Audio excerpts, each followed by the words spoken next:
ಅವರು ಸಂಸ್ಥೆಯ ಕೂಡಲ ಸಂಗಮ ಶಿಕ್ಷಣ ಸಂಸ್ಥೆ 30 ವರ್ಷಗಳಿಂದ ಸತತವಾಗಿ ಆ ಯಾರಿಗೂ ಅಧಿಕಾರಕ್ಕೆ ಬರಲಾರದ ಹಾಗೆ ಒಂದು ವ್ಯವಸ್ಥಿತವಾಗಿ ಏಕಚಕ್ರಾಧಿಪತ್ಯವಂತೆ ಆಡಳಿತ ನಡೆಸಿದ್ದಾರೆ. ಅವರ ಅವ್ಯವಹಾರ 1,14,00,000 ಹಣ, 6 ಕೋಟಿ ಬೆಲೆ ಬಾಳುವ ಜಮೀನು ದುರುಪಯೋಗ ಬಗ್ಗೆ ಮತ್ತು ಸಂಸ್ಥೆ ಇತರ ದಾಖಲೆಗಳ ಬಗ್ಗೆ ಮತ್ತು forgery signatures in the records of the schools and colleges and institutions, ಅದಕ್ಕೆಲ್ಲ ಬಗ್ಗೆ ನಾವೊಂದು ಕ್ರಿಮಿನಲ್ ಕೇಸ್ ಹಾಕಬೇಕು ಅಂತಕೊಂಡು ನಾವು ಮೊನ್ನೆ 7ನೇ ತಾರೀಕು ಪತ್ರಿಕಾಗೋಷ್ಠಿ ಮಾಡಿದ್ದೇವೆ. ಅದಕ್ಕೆ ಅವರು ತದ್ವಿರುದ್ಧವಾಗಿ ನಾ ಶಿವಶಂಕರ್ ಭೂಷಂಗ್ ಅವರು ಮಾಡಿದ ಆರೋಪಗಳೆಲ್ಲ ಮಾಡಿದ್ದೆಲ್ಲ ಸುಳ್ಳು ಇದ್ದೇವೆ, ಅದಕ್ಕೆ ಯಾವುದೇ ಆಧಾರರಹಿತ ಆರೋಪ ಮಾಡಿದ್ದಾರೆ ಅಂತಕೊಂಡು ಅವರು ಪತ್ರಿಕಾ ಸ್ಟೇಟ್ಮೆಂಟ್ ಕೊಟ್ಟಿದ್ದಾರೆ. ಮತ್ತೆ ಇನ್ನೊಂದೇನೋ ನನ್ನ ವೈಯಕ್ತಿಕವಾಗಿನೂ ಕೆಲವು ಆರೋಪಗಳು ಮಾಡಿದ್ದಾರೆ.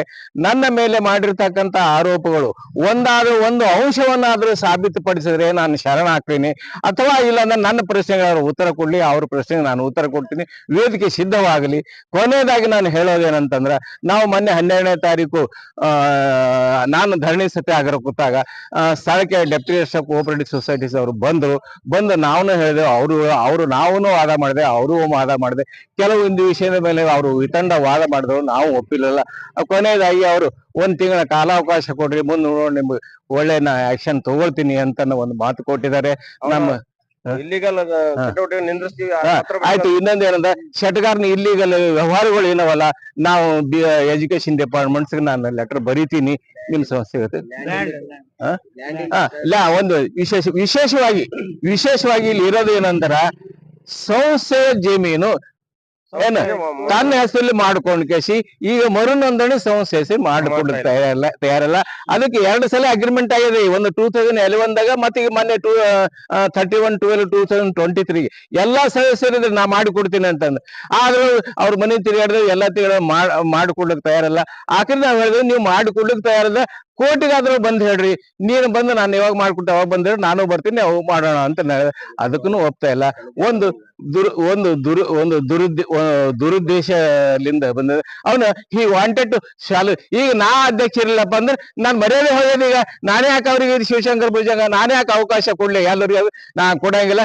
ನಾ ಅದಾಗೆ ಯಾರಿಗಾಗ ಸಂಸ್ಥೆ ಹಾಳಾಗಿ ಹೋಗೋದು ಯಾಕಂತ ಉದ್ದೇಶ ಅವನು ಓಪನ್ ಆಗಿ ಹೇಳ್ತಾ ಹೊಂಟಿದ್ರೆ, ಸಾರ್ವಜನಿಕವಾಗಿ ಹೇಳ್ತಾ ಬಂದ್ರೆ, ಅವನಷ್ಟು ಕ್ರಿಮಿನಲ್ಸ್ ಈ ಸಮಾಜದವರು ಬಸವಣ್ಣವರ ಹೆಸರು ಹಿಡ್ಕೊಂಡು ಬಸವ ಲೂಟ್ ಮಾಡಿದ್ದಾರೆ. ಹಿಂದಕ್ಕೆ ಮಾತೆ ಮಹಾದೇವರು ಕೂಡಲ ಸಂಗಮದ ಹಾಕಿದ ಮುಖದ ಮೇಲೆ ಉಳಿದ್ರು, ಅವ್ರ ಹೆಸರು ರೊಕ್ಕ ಕಲೆಕ್ಷನ್ ಮಾಡಿ ಚಂದ ಮಾಡಿದ್ರೆ ಅವ್ರಿಗೆ ಅದು ಗುರುತಾಗೋಣ ಅವರು ಉದ್ದೇಶ ಮಾಡಿದ್ರು. ಕೊನೆಯದಾಗಿ ನಿಮ್ ಬೇಡಿಕೆ ಕೊನೆಯದಾಗಿ ನಾವು ಬೇಡಿಕೆ ಅಂದ್ರೆ, ಅವ್ರು ಶಾಟಿಗಾರ ಅವರು ನಮ್ಮ ಸಂಸ್ಥೆಗೆ ಜಮೀನು ಮಾಡಿಕೊಡ್ಲಿ, ಆಯ್ತು, ನಮ್ಮ ಸಂಸ್ಥೆ GB ಕಡಿತದ, ನಮಗೆ ಅವ್ರು ಸಹಕರಿಸಲಿ ಅಂತ ನಮ್ದೊಂದು ಬೇಡಿಕೆ.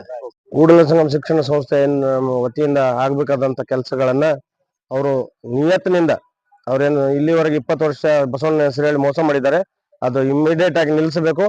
ಅವ್ರು ಕೊಟ್ಟಿದ್ದ ಚಾಲೆಂಜ್ ಅನ್ನು ನಾವು ಮಾನ ನಷ್ಟ ಮುಖಾಂತರ ಒಪ್ಕೋತೀವಿ. ಅವ್ರು ಚಾಲೆಂಜ್ ಮಾಡ್ಲಿ, ನೋಟಿಸ್ ಕಳಿಸ್ಲಿ, ನಾವು ಅದನ್ನ ವಿರುದ್ಧ ಹೋರಾಟ ಮಾಡ್ತೀವಿ.